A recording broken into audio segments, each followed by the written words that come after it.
Please hang up and try again. Torah Resource presents The Rob and Caleb Show. All aboard! And now, from two sides of the same state, here they are, Rob and Caleb.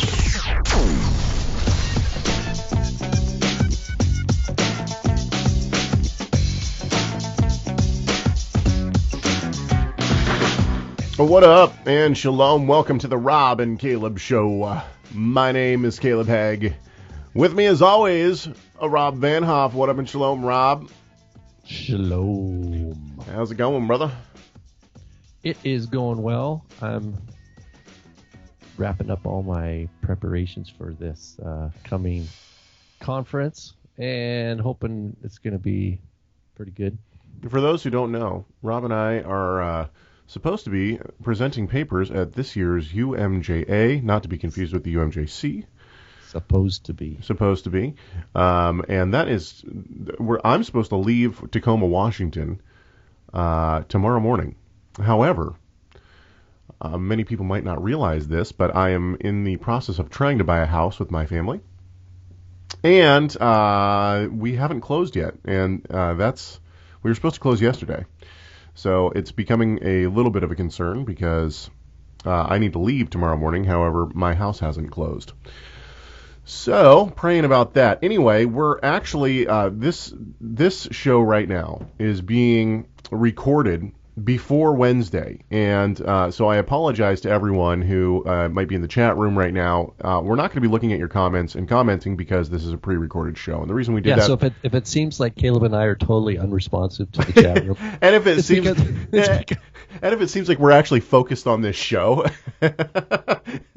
yeah. Now, if I really seem this distracted, as if the chat room was there might be a problem. Yeah, exactly. Just like Caleb checking his tweets right now. Well, I'm not checking my tweets.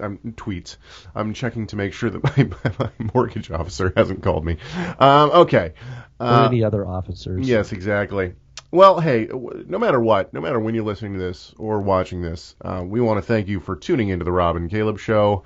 As always, pre-recorded or not, the person who does all of our radio programming is Gary Springer. So a big thanks to Gary. And always our website and our chat room are all the responsibility of Mark Randall. And so a big thank you to Mark Randall as well. And of course, this show is produced and brought to you by TorahResource.com, biblically based, honoring Yeshua, upholding Torah. Find everything you could possibly want to about Messianic theology on TorahResource.com. You can find all sorts of free articles, all sorts of books that you can buy, lectures, audio lectures, DVDs, the like. You name it, you can probably find it there. Okay, with that all out of the way, let's talk about some different things. This show might be a little bit shorter than normal, which is fine. Rob and I are busy getting ready for this good old conference that's going on. Let's talk about where should we go first? Let's talk about this first. Oh yeah, wait, hang on just a sec.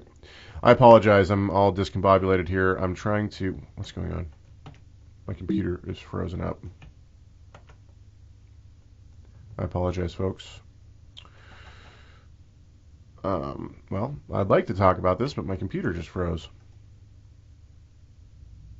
There we go. Okay, there's one of them.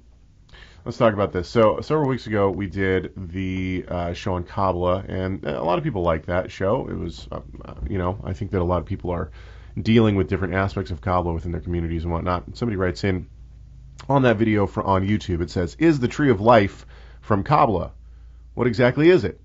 I've heard it mentioned several times by others, but I'm not sure what it is, and I've been a bit skittish about being around those that teach about it." Well, that's a great question. Yes and no. The tree of life is not from Kabbalah. Originally, the tree of life is from Genesis 2, right? He put the tree of life in the garden. So that's where we originally get the tree of life from, is from the Torah. Now, of course, that's been taken and ran with in all sorts of different directions. I think that the evil one, Satan or Satan or however you want to, Lucifer, whatever, I think that he is very sly. I think that he likes to take things that God has made holy, things that God has created, in a pure form, and he likes to pervert those. We see that with marriage, right? We talked last week about gay marriage in our country. So he's taken the model of marriage, which is supposed to be a pure and holy and wonderful thing, and he's distorting it and making it into something that's not what it's supposed to be. He does that with the family model. He does that with all sorts of different things. And so one of the things that he's done that with, I think, is, and he does it with small things too, like the tree of life. It is true that Kabbalah has taken what they call the Ein Sof, and I'm going to be speaking about this at the UMJA, Lord willing, and so my lectures will be up online, available online for free. You will be able to watch those and download those all you want here in a couple of weeks. And Caleb, if they don't like what you're saying, can they throw tomatoes at their computer screen? Of course they can. Yes. Yeah, and just to let you know, you could pour juice on your own computer if you don't like what Caleb's saying. Yeah, whatever. Exactly. Yeah. Sorry. There's such a fine line between stupid and clever. Yeah, it's just clever. But anyway, so you're going to be talking about the Ein Sof and the emanation, the doctrine of Kabbalistic and emanations of God, right? Yeah, and basically one of the doctrines of Kabbalah is that there are 10 Sefirot. Or are there 12? Man, I should know these things. Anyway, the 10 Sefirot. Yeah, 10 Sefirot. So the 10 Sefirot are like the emanations of God. And it's interesting how they do this because I think that they have a more messed up model than... Well, yeah, maybe I shouldn't even say that. I think, when the Hasidic Jews come down on Christians for believing in the Trinity, I know that they try to get around the Ein Sof being some kind of a Godhead, being some kind of a expanded Trinity, but they don't do a very good job. In fact, they think that the Shekinah, the Holy Spirit, is the lowest and the most diminished of all of the... Do you ever think, Caleb, that, Chabad is an acronym of, right? Yep. Kaf, Bet, Dalet, which is... not Chaf, pardon me, Chet. I misspoke there. Chabad, Chokmah, Bina, Da'at. It's like a trinity. That's their name. Yeah, exactly.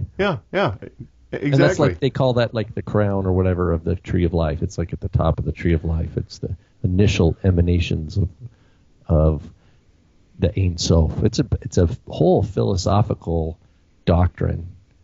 Yeah. And it's interesting though because I don't want to ruin my lecture too early, but yeah. So to answer the question, Kabbalah has integrated the idea of the tree of life. They've taken the emanations of God as they see it, also known as the Sefirot, and they have morphed it into what they call the tree of life. And they say that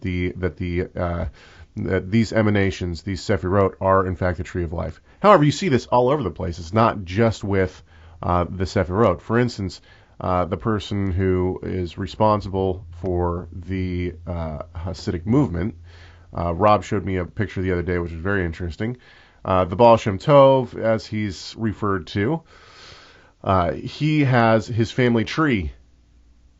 And his family tree is a very interesting. This piece of artwork is very interesting because his disciples too. It's not just his descendants. Yeah, and there's verses from the Torah or from the Tanakh around the outside that are basically attributed to the Baal Shem Tov. I could say a lot. But one of the passages around it is, the top one's from Proverbs where it says, Eitz Chaim, she is a tree of life to those who grab hold of her, right? Now, which in the Proverbs, it's talking about the Torah, wisdom. Oh, yeah. And the later rabbis say, that which is Torah is wisdom, is the same thing. Yeah. So taking a hold of Torah, so it's part of the Shabbat liturgy or Torah reading liturgy, this passage. But what this picture of this giant tree of the Baal Shem Tov is the trunk. And it has the tree of life saying from Proverbs on it, as if now it's the lineage of the teachings of the Baal Shem Tov, Hasidism, that is the tree of life. And then the next size smaller letters around it is the passage from Ezekiel 37 about the two sticks being grafted together. So, which is part of the two-house theory too, you know. But this is I think it was made in the late 1800s, early 1900s. This giant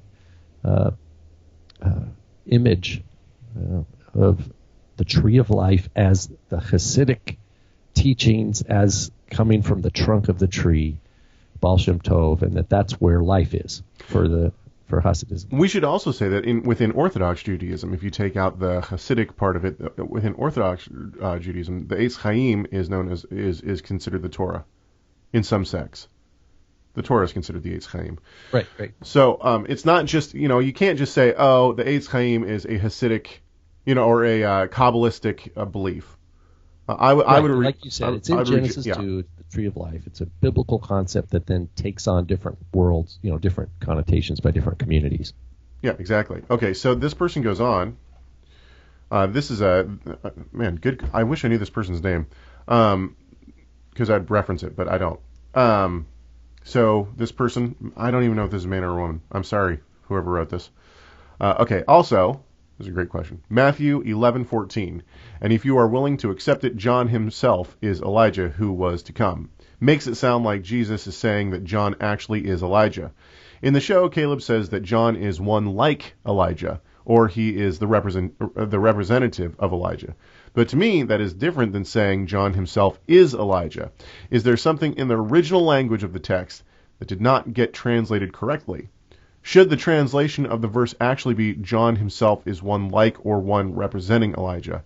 If not, then how can we know that that is what Matthew meant? This has always confused me. It's a great question. This is a interesting passage and one that I think a lot of people get hung up on. The reason that I say it's one like Elijah or one representing Elijah is because several reasons. Number one, I don't believe in reincarnation. Elijah was still alive, right? And Elijah is where take it back to medieval belief and Kabbalism. Elijah is where the chariot literature comes from. Anyway, maybe we shouldn't get into that. So, okay, the idea that John the Baptist would actually be Elijah himself brings a significant amount of theological problems. Number one, then you'd have to believe in reincarnation. Number two, Elijah, Yeshua, and Moses all show up on the Mount of Configuration, right? Mm-hmm. Now, I know that John the Baptist by this point has died, but then, once again, you would still have to believe in reincarnation. And it doesn't seem as though Yeshua and his disciples see him as John the Baptist, do they? No, they see him as Elijah the prophet. And they know that it's Elijah the prophet. They know it's Moses, and they know it's Elijah the prophet. He doesn't say, and Moses and Yochanan HaMakbil showed up, we're on the Mount of Transfiguration. No, it's Elijah and Moses. So it seems like there's some kind of distinction there between the two. So what I see this as is, if here's the argument, and this is what I think Yeshua knows this, obviously. He says, if you're willing to accept that this is Elijah the prophet. In other words, the argument that's going to come is that wasn't Elijah the prophet, so this couldn't be the Messiah. Because the Elijah the prophet has to come before the Messiah comes. I think what Yeshua is saying in this passage is this is a representation of Elijah the prophet. Elijah the prophet is really coming before me in my second coming. But if you're not willing to accept that I'm coming twice, you're not going to accept this as Elijah the prophet. I think that's what's going on here. Rob, shed some light on this for me. What do you think? Well, I just read it in conjunction with like Luke chapter 1, where Zechariah is told by the angel Gabriel what is going to be happening, that his wife, who's barren, and beyond her years, is going to have a boy. His name's Yochanan, and it says there that he's going to go forth, that he'll be a Nazirite, right? And that he will go forth in the spirit and power of Elijah, and to prepare the path of the Lord. And So I understand it. I suppose what you're saying too about the second coming as well. I just understand it to be for Yeshua's first coming in that context, certainly, that he had represented what John the Baptist came. He was a Kohen. He was fulfilling the prophecy of Malachi.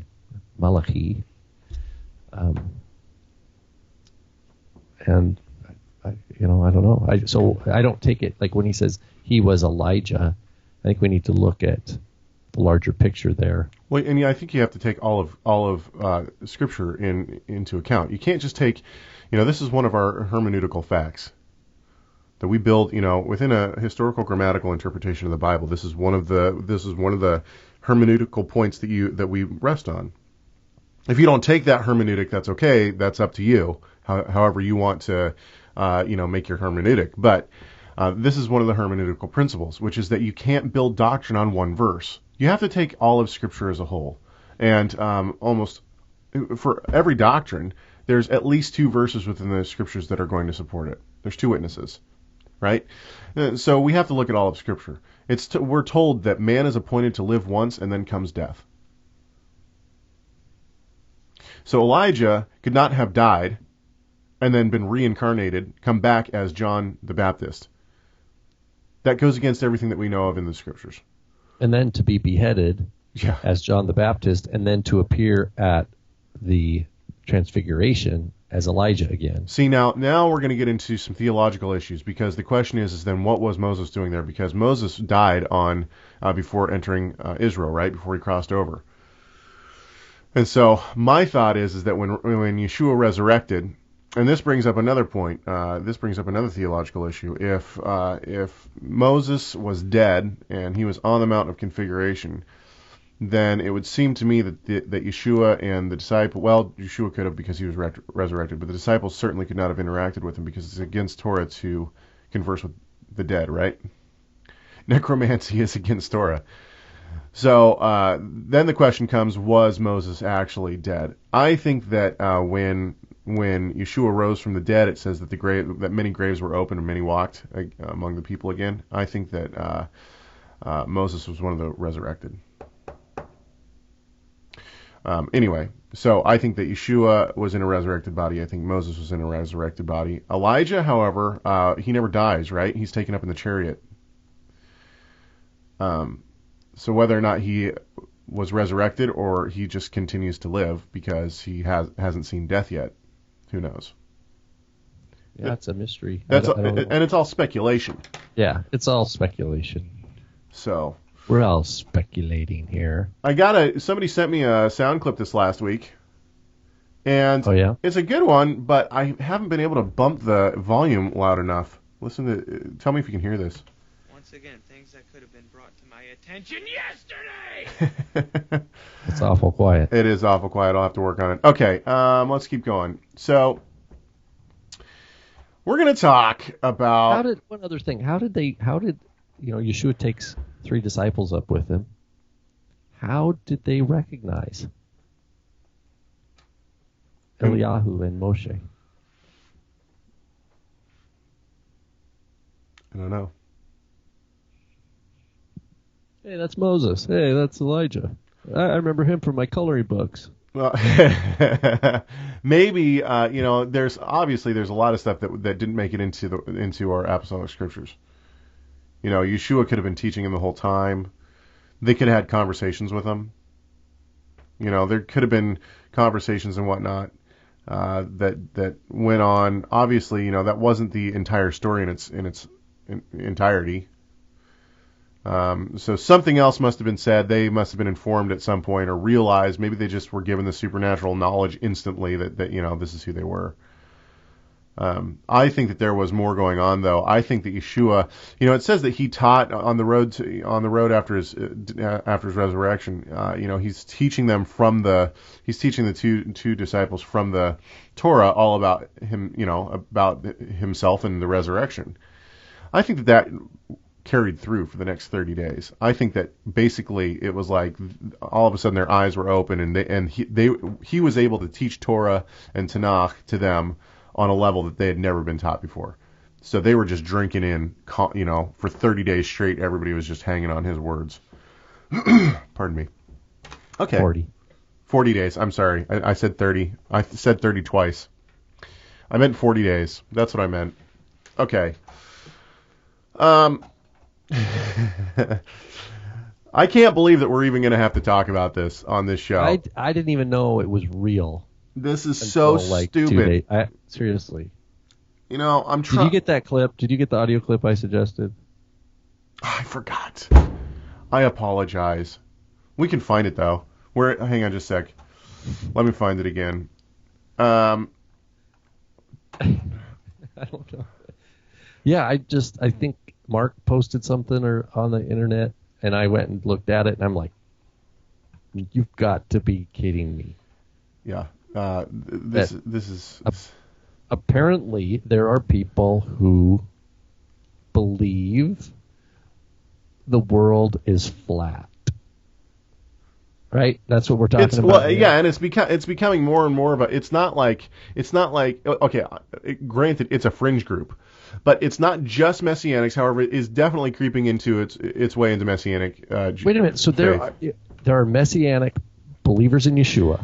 Do you remember? Okay, hang on just a sec. So they're pro Torah, pro Yeshua Gospels, right? Whole Bible, and they believe the world's flat. Yeah, and do you remember? Okay. Let's just think about this let's take a walk back in time. Do you remember a couple of maybe it was a month or two ago when we talked about the Nephilim and what the Nephilim were? Mm-hmm. Okay, and we pulled clips from and talked a lot about a guy named Rob Skiba. Rob Skiba wrote this book called Return of the Nephilim. Now, admittedly, I think Rob Skiba has a decent heart. The vibe that I get from Skiba, and I could be wrong on this, but the vibe I get from Skiba was that he grew up not very popular in his school. He might have really been into like Star Trek and Star Wars and like sci-fi stuff. Might have played a little bit of Dungeons and Dragons growing up. That's kind of the picture that he paints when he talks. I'm not trying to come down on the guy. I'm just saying that's the vibe I get, okay? Very much Dungeons and Dragons-esque. And so what I feel from Skiba in his teaching is that he took, this kind of, comic book sci-fi because world that he's in. When you play those board games, the world is flat. See, but the point is that I think he kind of took that and he, it's like this sci-fi to the max, watches the Sci-Fi Channel kind of thing. And he's brought that over, that kind of outlook into his theology. Because everything that he teaches is either conspiracy theory to the max or is sci-fi wannabe. The Nephilim and the aliens, he's very into aliens. He's very into the aliens are coming back and they're taught in the Bible as the Nephilim, And he kind of has this, if you don't believe me, well, that's okay. You're just part of the problem. You've just been duped by the bigger power. The New World Order has duped you. That's kind of what I get from him, okay? What reminds me, what one of my friends was telling me that he was in a conversation with someone locally here that thought that the cell towers are not really cell towers; they're thought control mechanisms. I'll make sure to let my father-in-law know that because what he does is build cell towers. No, so this was one of my friends who's Messianic, and he told the guy, he said, "No, those are for cell phones." He's like, "Well, you're probably a Nephilim." He told him he's probably a Nephilim, and that's why he's defending this cell towers being cell towers. I don't know, man. I don't know what is up. I'm not trying to be mean, but honestly, no. Here's the deal with Skiba. He has zero training in anything biblical. How do you spell his last name? I think it's Skiba. Skiba. Okay, not like Siva, because there's like the sons of Siva in the Book of Acts. No, but here's the issue: he has zero training. It reeks of conspiracy. He's a conspiracy theorist, and honestly, It's very distracting from the truth and from what we need to be focusing on. There's so many of these things. It's a distraction. All this stuff is a distraction. And honestly, it's tearing down the body. Skiba thinks that he's doing great things, and people are like, oh, my word, this Rob Skiba, he's so great. No, he's not. He's tearing down the body of the Messiah. He's not trying to. His heart's in the right place, I think. But this is just, it's where he's going. You know, I contacted another speaker and said, I saw that you did a conference with Skiba. You know, this is a distraction. Why are you, and the guy wrote me back and said, yeah, this was, I didn't realize what he was teaching. I had just met him. Is Skiba flat Earth?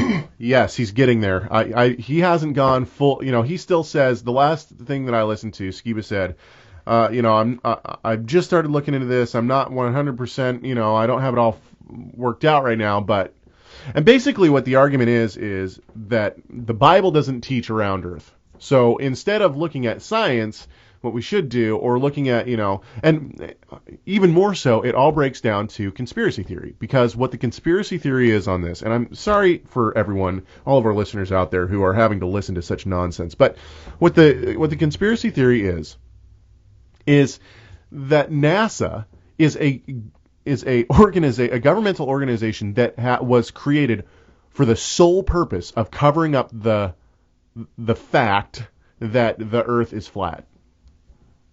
Is there like a gematria code for NASA? I don't know. No. But that, yeah. Anyway, so basically, let me lay out what this is supposed to look like, okay? You have, there's different renditions from people. But basically what you have is you have the world in a circular disc like this, okay? And around that disc is ice, okay? So no matter which way you go, you always hit ice? You always hit ice, which is the South Pole. So the South Pole actually goes all the way around the world. Now, we're going to get back to that in a few minutes because that's important for their theory.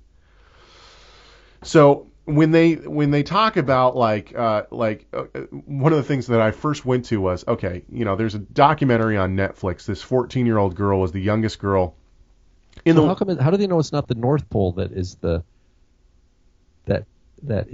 edge? Because people live in the North Pole.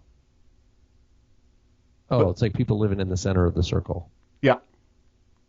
But you can't live on the outside of the circle because you drop off the edges. I can see it working in your head, man. Okay. Wow, I guess we live in America. I guess if a guy really wants to invest his life energy into that's a sad situation. It is, but here let's go through this for a few seconds, okay? Now, believe it or not, I spent 3 hours researching this yesterday. Yeah, laugh it up, Chuckles. I'm the one who had to actually research it. And I wanted to research it because I wanted to give these guys somewhat of a fair shake in terms of me saying, yeah, okay, I've looked into it, I've listened to what you've said, and so you and I are among the deceived. Yes. From their perspective. Yeah, okay, and let's, okay, so basically the first thing that I thought of when I thought, okay, he said conspiracy spherists. Yes. When I think of flat Earth, I think of the documentary on Netflix. And maybe nobody will know what I'm talking about, but there's this documentary of this girl who's 14 years old when she shoots the documentary. And her parents are split up. Her dad buys this old rundown boat. Her and her dad fix it up together. At 14 years old, she gets the permission of her parents. She stocks her boat up, and it takes her 2 years. And she goes. Oh, I saw that. Yeah, she goes by herself, and she sails around the entire world. She's the youngest person at the time that the documentary was filmed. She was the youngest person, and I think she still is in the record books, the youngest person to ever sail around the world alone. And honestly, I mean, it wasn't a great documentary, but it wasn't bad. It's impressive to say the least. The fortitude and perseverance it took to do that. So the first thing I thought was, okay, so what? This 14-year-old girl has been hired by NASA to trick people? No, they'll just say she's sailed in a circle. That's right, and that's exactly what they say. So, and What's weird is what about? I have so many questions. Like, do they believe the moon is a sphere? Yes. Yeah. So the moon is a sphere. How about like Mars or? But it's Venus all within this dome. Okay. So what they believe is but are those other planets spheres? Yeah, but they're all close to us. No, that's fine. That's fine. But they're at least saying that these other heavenly objects that are not stars, like the planets, are indeed spheres. The Earth is unique in that it's a plate. Everything else are spheres. That's correct. And then do they believe that there are satellites that are in orbit? Yes. That science puts, so they do believe that there are satellites up there. So when they use the internet and post their things and they use satellite uplinks and stuff, they believe that there is some sort of physical explanation for how these satellites stay in orbit. Although they probably wouldn't call it an orbit. It's just kind of like a circle that they're doing. Yeah, you're within a dome. So think of the Truman Show. Did you ever see the Truman Show? Yeah, this is so dumb. All you have to do is go look at pictures. Look at pictures. No, Rob. Now hang on. Out at the stars. No, Rob. Now hang on just a second, brother. Now, those pictures are all fabricated by NASA, which is the big machine that is tricking you. Controls it all. They're tricking you. So basically, the idea is that when NASA was created, they go up into space and they realize, oh no, we've been teaching it wrong for 500 years. That's actually not true. The idea that the world was round goes back way farther than 500 years. So the flat Earth people have that wrong. Yeah, they calculated the circumference of the world back in 300 time ago. Yeah. In ancient Egypt, because they knew that there was an ark, and so they had I don't remember who the king was. He had an army march. But here's the interesting thing about these flat earthers is that they have answers for everything. And so there are answers for that. I'm not joking. They say that this is no joke. I'm just telling you what they're saying here, okay? They say that since the sun is much closer than what we think it is, instead of being, light years, millions of light years away, it's actually a couple thousand miles away. And it's within this dome. And if that's the case, what they thought was, the way that they measured it, what they thought was a curve was actually just the sun being closer and shining shadows differently. So there's answers for everything. Yeah. Well, the sun, it's not even a light year away. The light from the sun, according to the standard deceived physics model, it's like 7 or 8 minutes. It takes a particle of light 7 to 8 minutes to reach the Earth from the sun. This is what is wrong with the Messianic movement. People always, when we talked about education, when we talked about all this kind of stuff, actually getting some education and whatnot, and being well informed, people came back and said, "Oh no, you guys, education. Do you realize how stupid people look within the Messianic and the Christian world who are saying that we live in a flat Earth?" I think that's why the enemy loves this sort of thing. Exactly. And so now what people are saying, the people who are non-believers, it's a tool that's being used by the enemy against believers. Dude, if somebody walked up to me and was like, "Dude, you should believe in Jesus Christ," and I was a non-believer, "You should believe in Jesus Christ," and I was like, "Oh, really?" Yeah, first of all, the first thing you need to know is that we live on a flat Earth. I'd be like, done. Yeah. I'm not listening. You're an idiot. I'm not listening to you anymore. This is a tool used by Satan. I really believe that. This is a tool used by Satan. They say that gravity is not the Earth going around like this. It's actually, since we're on a disk, the Earth is going upwards in space at a rate of 9.8 meters per second or something like that, which is actually pushing us down. Okay, so it's not. They've recalculated, the idea of gravity. All this kind of stuff, okay? And, of course, they take all these Bible verses out of context completely, like from the four corners of the earth, which just shows that there's See, right there, four corners of the earth, that's used in all manner of ancient Near Eastern literature. That's not a biblical phrase. That's an ancient Near Eastern but they're going to say that talking about the four corners. That means the four directions. But they're going to say that mean that the ancient people back in those days knew that the earth was flat. And so they meant it literally. They never. Yeah, that's crazy. Let's listen to some clips. Let's listen to some clips. So this guy, this guy is a huge proponent of the flat Earth model. His last name is Sargent. I think it's Mark Sargent. And yeah, I no other introduction, I guess, except for that. Here you go. He's going to lay this out for us. This is him laying out what the argument actually is.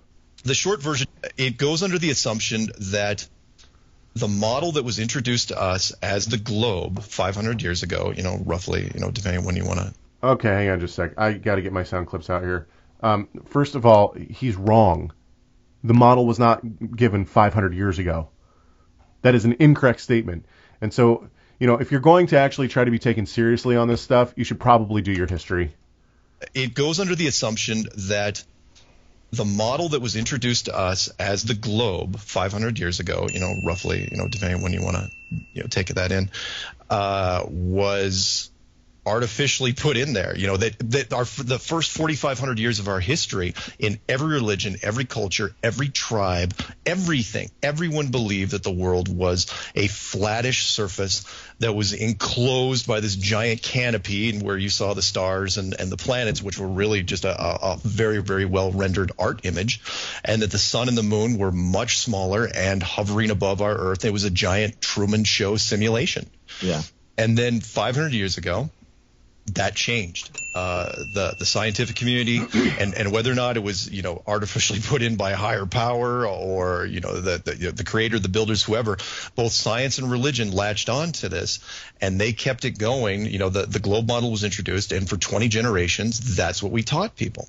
But there was a problem there, and the problem was there was literally no technology to prove it. Let me pause. Go ahead. Okay. This guy's a bonehead. Okay. First of all, let's just forget the 500. Give him that. Okay, we'll give it. So let's pretend. All these religions and all these cultures overnight started adopting a global model. How come are any of these religions out there or tribes still teaching that the world is flat? Did all these religions change? Did the Buddhists say, no, sorry, you Catholic Christians, you guys are now pushing a global model? No, we're sticking to our flat Earth theory. And the Hindus said, no, we have these ancient scriptures that are flat Earth. Sorry, we're not buying it. No, he's doing a non sequitur. He's establishing this that all the world believed the Earth was flat. Then all of a sudden, 500 years ago, it changed. Yeah. The Catholics adopted a new pattern and then brainwashed everybody. This is similar to the lunar Sabbath, that's exactly what I thought. What do we call it? LSD. Yeah, collective amnesia. Oh man. Now everybody all of a sudden believes through some sort of osmosis. Power. Yeah, exactly. However this was introduced, this theory, however it came in, we all bought in, and now. Oh, it gets even better, Rob. Trust me, it gets even better. Okay. So, but you're absolutely right. And actually, when I started researching this, I thought to myself, you know what? I thought that the Lunar Sabbath people were the craziest in the Messianic movement. No, this has to be. This tops it. Well, here's the difference, though. Craziness, yeah, but someone could theoretically here, hypothetically, someone could observe the Shabbat and believe the world's flat, whereas the lunar Sabbath person is actually, I think, disobedient to God. I agree. So that's just splitting hairs. But in terms of crazy, they're both crazy. No question. Absolutely. Let's listen to the end of this clip. You got 23 seconds left. That's what we taught people.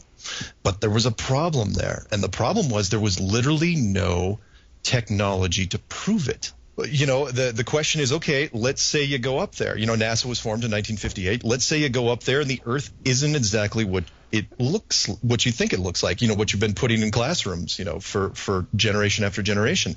Would you tell people? We do not get a lot of humor here. We do. It's wonderful. Okay, that had a little bit of echo. Yeah, Okay, We do have evidence. We do have evidence. We do have technology. They had it's back to the ancient Egypt where they had, this is one thing they had, the well. Remember, there was one day a year where the people could see all the way to the bottom of the well at noon. It was at the solstice. Mm-hmm. And then every other day, there was just the sun didn't shine, and it became this popular thing. People would come from all over to see this one day of the year where you could look down because the sun was a certain place. So what they did is they actually measured the arc by noticing the ups and the downs and marking the solstices and using. Oh, it's just I can't even believe. Well, and that's one of the Now it's true we didn't have any picture. No one had taken a picture from space. He says that there's no evidence, and here's the issue. You know what? There is no evidence, according to the lunar Sabbatarians, according to the flat earthers. And the reason why is because what they're going to say is you don't have any evidence, and this goes back to a philosophy model. Because NASA is you can't use not, NASA. It's not just not NASA. They're going to say you don't have any evidence, and when you bring forward all the evidence, they're going to say nope, that's not real. It's not good enough evidence. It's just like the philosopher who says you're not really here. Yes, I am. Prove it. Well, I have my 5 senses. Nope, that doesn't work. You can't trust those. Okay, well, I think, therefore I am. Nope, that doesn't work. How about I get a stick and whop you upside the head? Yeah, exactly. Nope, it's all just an illusion. And what these flat earthers are saying is, oh, where's the evidence? Show me the evidence. You bring forward all this evidence, you put it in front of them, they say, nope, that doesn't work. Nope, you can't trust that. Nope, that doesn't work. And so collectively, we just have tons and tons and tons and tons and tons of evidence that proves that the Earth is flat. And what these people are saying is, you can't use that evidence. And so that the world's round. Yeah, sorry. And so what they're trying to do is they're trying to cut the legs out from under us by saying, no, you can't really trust that. It's So how do they know if it's circular or if it is like a square then? How can they? There's another model that I saw where it is a square, and then within that square is this circle, and the edges of the circle are actually the South Pole. Anyway, let's keep going. So he says that there is, he says, okay. So I think everyone should be getting the argument. I'm not sure what proof. So I think he asks what proof there is here in this one. The first clue that I dealt with was really, other than the introduction, I asked some very, very basic questions. And one of the first questions I had was, why are there no pictures of the Earth from space? I was trying. Okay, and what he's going to say here in a few seconds is that the only thing that we have from space are composites. I don't know if you know what composites are, but I'm going to try to explain this for everyone. What a composite is different pictures put together to make up one picture. And he uses, later on in this lecture, he uses the idea of the Google Maps. If you go to Google Maps and you do the street view, okay, what they've done is they've taken a truck that has, like 18 cameras or whatever on the top of it. And as this truck drives, it takes pictures from all different angles. Then what it does is it compiles all these into one composite image. And so when you go to Street View and you can look around, what it's done is it's put all these images together. What he is saying by the idea that there's no images of the Earth, it's all just composite images, is that what they have done is they've taken a snippet here, and it's just flat, and a snippet here, flat, and they've put all these pictures together to make this globe, which in my mind, in and of itself, proves that the Earth is round, because if it wasn't round, you wouldn't be able to put composites together to be able to have a round globe, because there would be no curve to it. One of the famous pictures of the Earth that I think of from the 60s is from the moon. Did these guys deny that we were ever on the moon? Some of them do. Some of them do. Do you know if the guy we're listening to right now, does he believe that? I assume that he thinks we didn't land on the moon. However, I don't know. So the moon. So what I'm hearing you say is that it's likely that some of these, maybe most people who are flat Earth, think that that's one of the first conspiracies was. Yes, the lunar landing. But even then, even if you find somebody who's a flat earther who actually believes that we did land on the moon, it doesn't matter, because NASA's the one who landed on the moon, and NASA's the one who's trying to cover this all up. But the Russians are up there in the space station too. Okay, so hang on. must- We're gonna get into that in a few seconds. Okay, let's keep going with this clip. different Basically countries. create the doubt of what you see is not really what you see, because everybody, when I ask them, I say, okay, how do you know the Earth is round? And everybody comes up with that knee-jerk response, which is, well, we know, duh. No, that's not the knee-jerk response. There's plenty and plenty of other responses that I have to why the Earth is round. It's not just duh. He's trying to downplay science. I hate to tell you this, but and the big that's the trigger word for all these guys. Okay, the biggest argument against a round Earth is that no, science came out and tried to say that the Earth was round, and science is an assault on religion. And so all these religious people were duped into believing in science. We don't believe in science. We believe in God. And so what they try to do is they try to pin science against religion. Okay? This is a huge problem. And the reason why is because God made science. Science is what proves God, in my mind. Science and religion don't go like this. Science and religion should be hand in hand. And the nature of scientific revolution, the nature of scientific inquiry, properly practiced, is to try to disprove what the previous person has set up. It's just like Newton had his law of gravity, right? And it explained a whole bunch of things for how many years? In the, I think, 17th century, Newton established the laws of gravity. Then Einstein comes along in the early 1900s and gives a general theory of relativity that accomplishes everything that Newton's model did and more. It explains things that Newton's model didn't. So, and it revolutionized the way the models that science uses. And that's just the way of the science works, is that someone will have an hypothesis and then they try to test it and try to prove the hypothesis wrong. And so you have different scholars from different countries trying to prove a hypothesis wrong. And if they prove it wrong, then they've actually, okay, we've learned something. Then they'll have a new hypothesis. But once a hypothesis goes a really long time and no one's been able to conduct any experiments that prove it wrong, it becomes basically a law. It's like, well, we can't prove it. Now, this guy could go into a scientific community, and if he could listen and use the terminology that those physics are using and demonstrate to them that they're wrong, if they were true scientists, they would follow. But they're not gonna. There's no. It sounds like this person. They're very well spoken. It sounds like they have they're passionate. Just wait until we get to the passion part of this. There are people who are straight up rude and like hostile towards people who believe that the world is round. Okay, let's keep going with this guy. Hang on just a sec.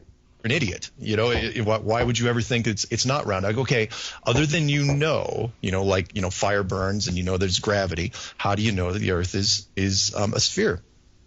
And I go, and then they say, well, we've got the picture. And, NASA took the picture. I go, okay, can you tell me how the Earth is a sphere without using the word NASA? Because yes. If you Google, the Earth from space, you can do this right now, you will find just rows and rows and rows of composite images. And if you go back not very far at all, 10 years, maybe 12 years, those composite images weren't even there. So the other thing that these conspiracy theorists say is that there's this guy that was hired by NASA to make pictures, to paint pictures.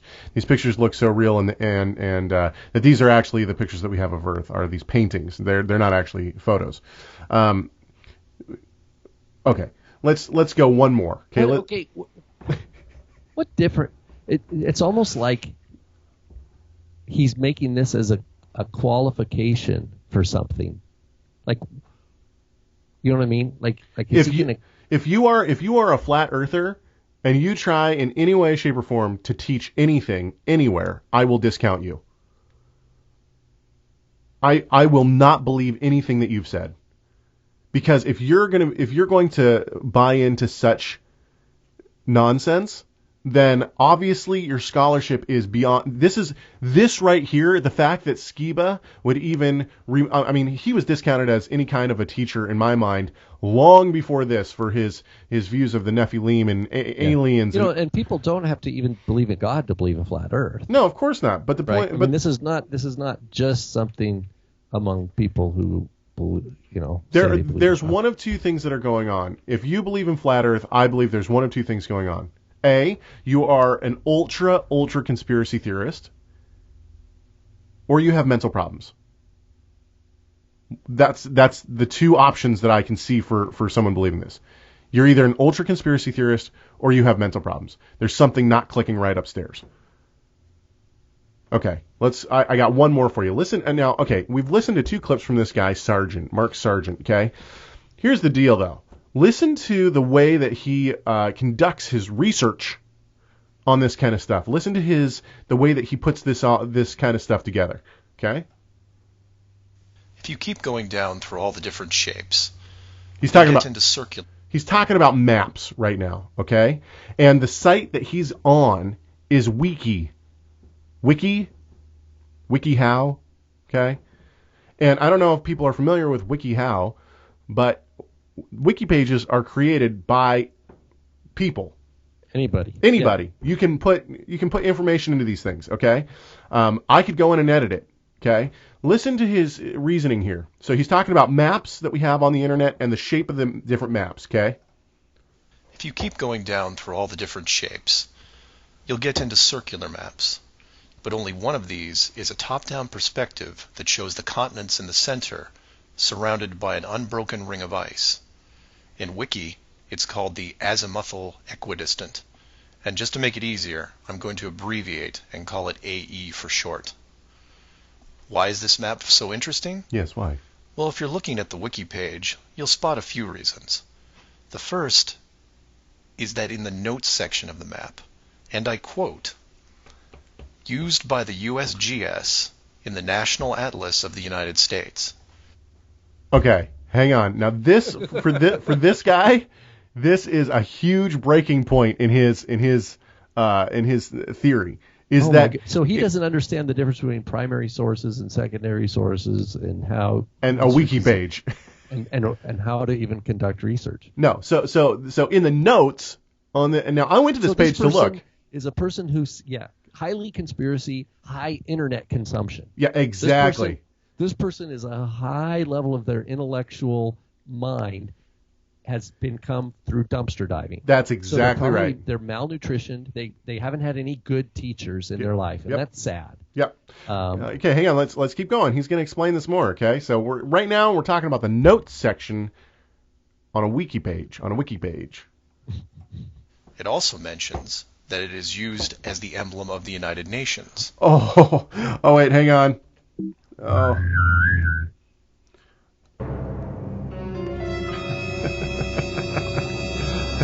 Oh, you got to work on your timing. I know. I'm sorry. That was a little late. The United Nations. Come on. Of all the maps on this screen, it is the only one that references a group of any kind. And if you keep this page open... Hang on just a sec. So that right there to him means something. On a wiki page, the fact that this note is the only one that references any kind of an organization, that's significant to him. On a wiki page. Why is that significant? Over to the Flat Earth section of Wiki. You'll notice towards the bottom of the page a similar map. I've referenced it here, and you can tell quite easily it's identical, but not referenced or linked as the AE model. To make things even more strange, we go back to the USGS model, and you see that it was first proposed 1,000 years ago, and you may think, well, that's a bad link. So you compare it with... Now, hang on. He says proposed? Proposed? What?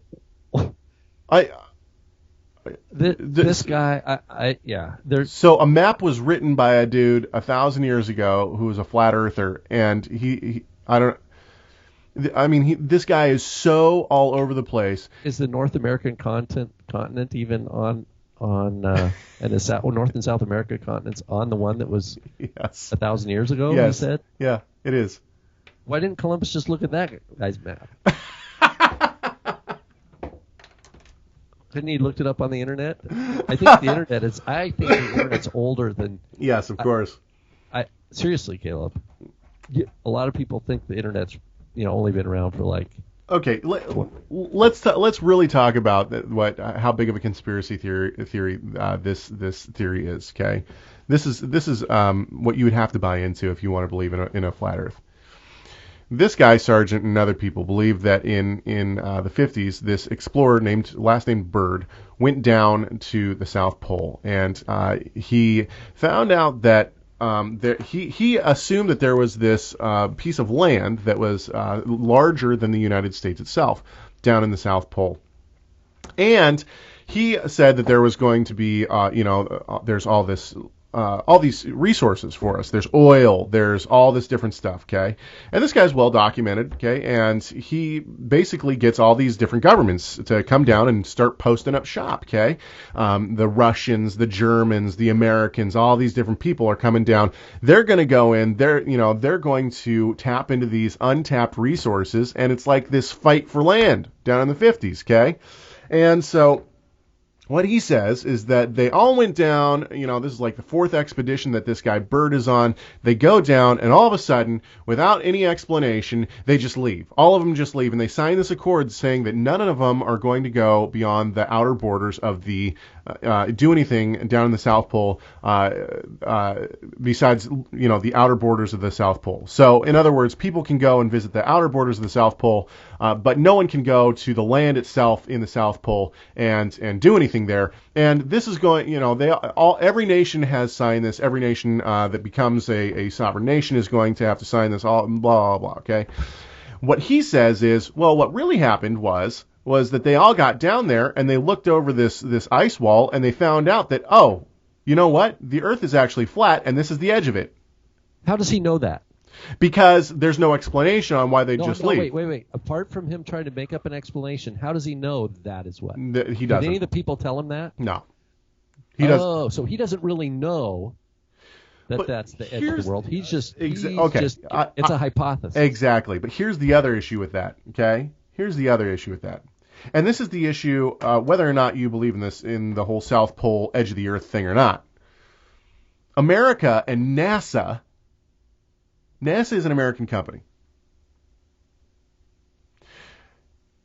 They put stuff into space, okay? We've seen rockets go into space. I've seen the videos of these huge rockets going up into space, right? Everyone's seen that. The Russians have put stuff up into space. And it's not just America and Russia. Not only that, there's who's the Richard Branson guy? Yeah. A friend of mine did security for him when he was in Africa. That's an independent, super wealthy guy. Independent studies, independent rockets, all sorts of stuff. Okay, Google has satellites up there now, and what these people are trying to say is that, okay, at some point, all these nations got together and said, look, this is going to be a huge problem.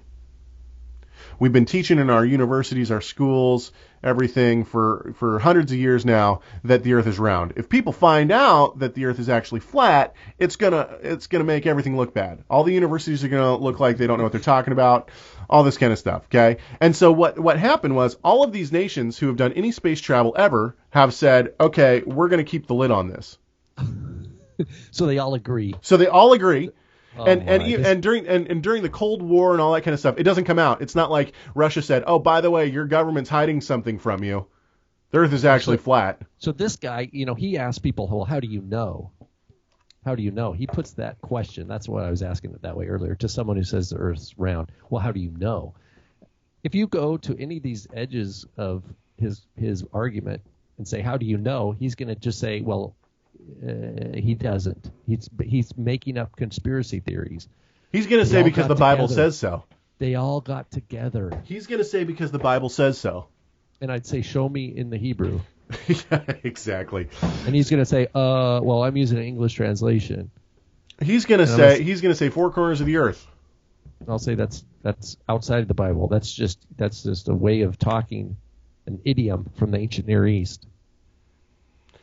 I'd agree with Yeah. you, but he's so in other words, he's going to say, well, you can discount that, but I'm showing you from the Bible. The point is this: look, to believe the flat Earth, you have to believe that every nation that has ever done anything, and the independent groups and organizations that have put stuff into space, have all decided that for the betterment of all of the world and our universities and people's mental well-being, that they're all going to lie, they're all going to keep the secret From their own families. and everybody else. They're going to keep the secret, and they're not going to tell anyone. It's like it's same thing with like Illuminati. Exactly. Or what are some of these other conspiracy theories? New World Order.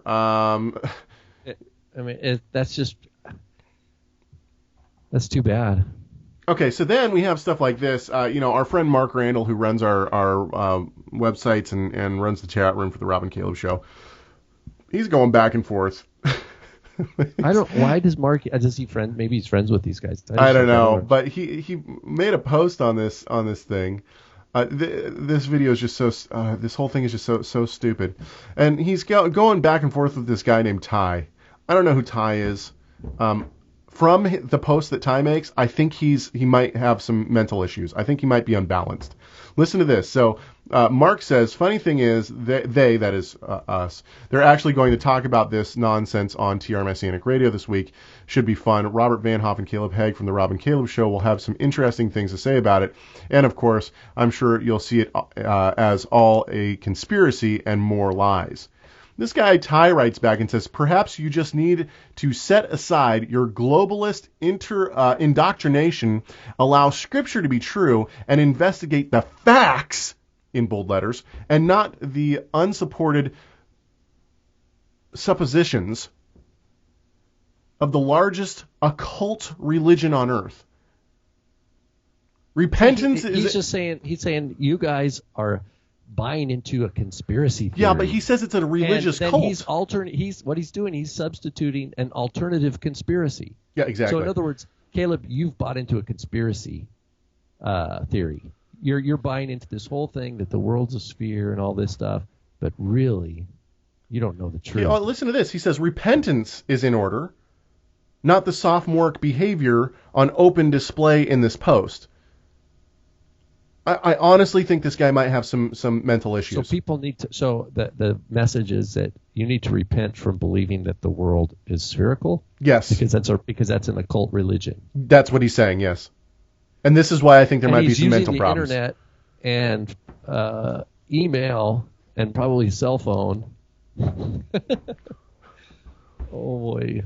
So in other words, look, here's the issue. Okay, these kind of theories come. Were these guys homeschooled? I don't know. I was. Hope I hope not. No, I hope they weren't. I mean, because that would be a bad. Yeah. Well, here's the deal. If you are going to believe in flat Earth, you're going to be placed in a category, rightly so, of uneducated. You're a legend in your own mind. Your mom goes to college. I think that view is headed for a deep mischief. Okay, if you're going to believe in this, here's the deal, is that you're buying into ultra conspiracy theory. Look, I'm the first to tell you, I believe in some of what might be considered conspiracy theory. Not a lot, but I do.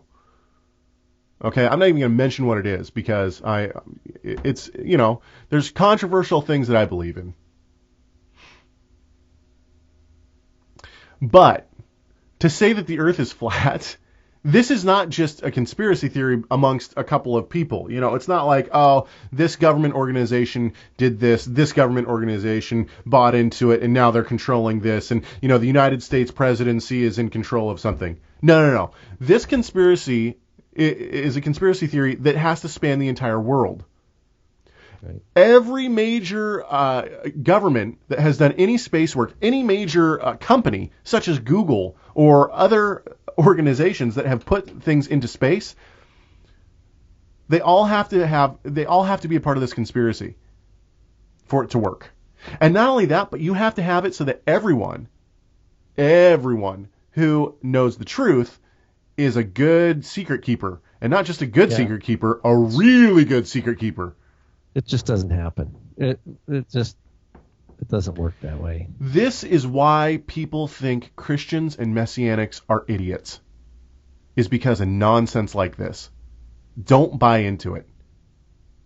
It's frustrating. It's frustrating to me that, I don't want to have anything to do with this. When I say to someone, oh man, yeah, I'm Messianic. You're Messianic? Oh, so you believe that the earth is flat? That's where this is going. Yeah. This is frustrating. It's frustrating because it shows an all new lack of being able to think. However, it does prove our point, Rob, that, the Messianic movement is willing to jump on board with just about anything. Yeah. Well, that people who are in whatever you want, that's whatever we mean by that. I think it reinforces our point of education, like you played the clip for earlier. But they would say, indoctrination at the cathedrals of NASA learning. It's frustrating. Okay, well, are we done? I think we're done. Yeah, it's a bummer. It's a bummer. What do people get out of this? I don't know what's the gain. Usually, if you're going to invest a lot of time and energy in something, usually you're trying to, there's some sort of gain. Or do they see themselves as prophets that are bringing a true message of repentance to an adulterous world? Is that the role? Do they see themselves as the prophets speaking the truth to the NASA power kind of thing? I don't know, but I'll tell you one thing. They're lucky that my wife wasn't on this show today. I told my wife just a little bit about. She said, "What are you doing the show on this week?" So I started talking, flat Earth. My wife is very, very intelligent, much more so than me. She was placed in all sorts of excelled learning. She went to the special school for the smart people. She is very, very intelligent. And, oh man, anyone who wants to really have a challenge when it comes to this kind of theory, talk to my wife, because she will challenge you 100%. Sure. And not only will she challenge you, she'll yeah. Don't take off the Mexicans, the smart Mexicans, man. Hey, I was thinking too, like about Spike. Oh, dude, Spike. Okay, so those who don't know who Spike is, it'd be great if Spike would Spiros Pesaris, also known as Spike Pesaris, is a gentleman who put out the. We should have him on the show.